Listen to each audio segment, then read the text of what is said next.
We will talk about immigration in a moment, but I just want to talk about the scale of the military operation around Venezuela, because it has been described to 60 Minutes as using a blowtorch to cook an egg. Is this about stopping? Well, I don't think so. Look. Is it about, let me ask you though, is it about stopping narcotics, or is this about getting rid of President Maduro? No, this is about many things. This is a country that allowed their prisons to be emptied into our country. To me, that would be almost number one, because we have other countries. Look, Mexico has been very bad to us in terms of drugs, okay? Very bad. We have a closed border right now. You probably noticed that for 5 months in a row, they have zero, think of this, zero people coming into our country through our southern border. And it was millions of people a year, just a little more than a year ago. Millions of people a year walked into our country, totally unchecked, unvetted. We had no idea who they were. And we're never going to let that happen again.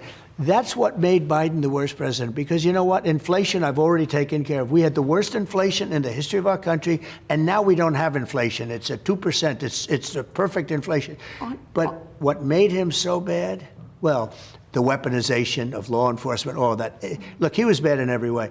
But the worst thing that he did is allow millions and millions and millions of people to pour into our country, unvetted, unchecked. And they were criminals, they were murderers, they were drug dealers, they were people from jails and people from mental institutions. You have had success on immigration. I want to talk about that in a minute. But on Venezuela in particular. Big success. On Venezuela in particular, are Maduro's days as president numbered? I would say, yeah. I think so, yeah.